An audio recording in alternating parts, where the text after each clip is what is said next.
నిన్నటి పేపర్లో ప్రభుత్వం ఒక కొత్త పథకం ప్రవేశపెట్టింది. అది చాలా బాగుంది.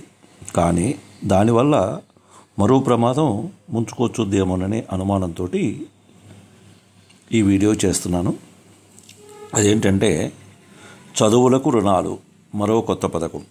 ఎన్టీఆర్ విద్యా సంకల్పం పేరుతోటి డ్వాక్రా మహిళల పిల్లలకి 4% వడ్డీకే విద్యా రుణాలు, 10,000 నుంచి 1,00,000 వరకు అవకాశం, కేజీ నుంచి పీజీ వరకు పథకం వర్తిస్తుందని చెప్పి ఇచ్చారు. దూర ప్రాంత విద్యార్థులకు సైకిల్ కొనుగోలుకు ఛాన్స్, శ్రీనిధి బ్యాంకుల ద్వారా రుణాలు మంజూరు. ఇది ఆ యొక్క పథకం యొక్క ప్రకటన తీరు. దీనిలో ప్రమాదం ఏముందని మీకు అనిపించవచ్చు. ఇప్పుడు గవర్నమెంట్ స్కూల్స్ ఆ మాత్రమైనా రన్ అవుతున్నాయి అంటే పేదవాళ్ళు, చదివించలేని వాళ్ళు అక్కడ చేరుస్తున్నారు కనుక కొంతవరకు ఆ గవర్నమెంట్ స్కూళ్ళల్లో చేరేవాళ్ళు, చదివేవాళ్ళు ఉన్నారు. రేపటి నుంచి 10,000 కావాలంటే 10,000, 50,000 కావాలంటే 50,000, 1,00,000 కావాలంటే 1,00,000 రుణం దొరికితే ప్రతి ఒక్కరూ కూడా ప్రైవేట్ స్కూళ్ళకే వెళ్ళిపోతారు, కానీ గవర్నమెంట్ స్కూళ్ళల్లో చేర్చాలనే ఆలోచన రాదు కదా. అంటే ఇక్కడ మళ్ళీ ఇంకొక ప్రమాదం ఉంది సమాజంలో. అంటే పేదవాళ్ళు చదువుకోకూడదా అండి అంటారు. పేదవాళ్ళు చదువుకోవద్దని కాదు నేను ఇక్కడ చెప్పేది. గవర్నమెంట్ స్కూళ్ళను కూడా బలోపేతం చేసి అక్కడ మంచి విద్య అందేలాగా తయారు చేస్తే సమాజాన్ని బాగుంటుందని చెప్పేసి నా ఆలోచన. అంటే ఇప్పుడు 4% వడ్డీకి ఇస్తున్నారంటే గవర్నమెంట్ భరించాల్సిందే, కానీ బ్యాంకులు భరించవు. బ్యాంకులకి సబ్సిడీలాగా గవర్నమెంట్ చెల్లిస్తుంది మిగతా వడ్డీ. అంతే తప్ప బ్యాంకులు చూసుకుంటున్నాయి కదా, గవర్నమెంట్కే నష్టం లేదు కదా అనుకోవచ్చు.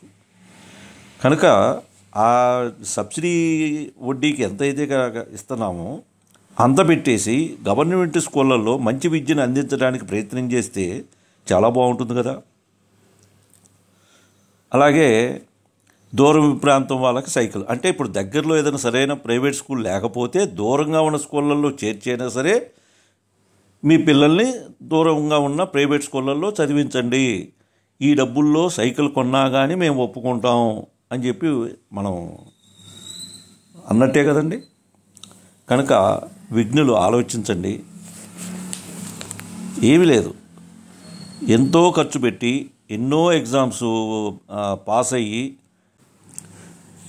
పిల్లలకి ఎలా విద్యాబోధన చేయాలి అని ప్రత్యేక ట్రైనింగ్ తీసుకున్న ఉపాధ్యాయులు ఉండే గవర్నమెంట్ స్కూళ్ళు కనుక అభివృద్ధి చెందితే పిల్లల్లో ఒక క్రమశిక్షణ, నడవడిక, చదివే విధానం అబ్బుద్దని నా బాధ.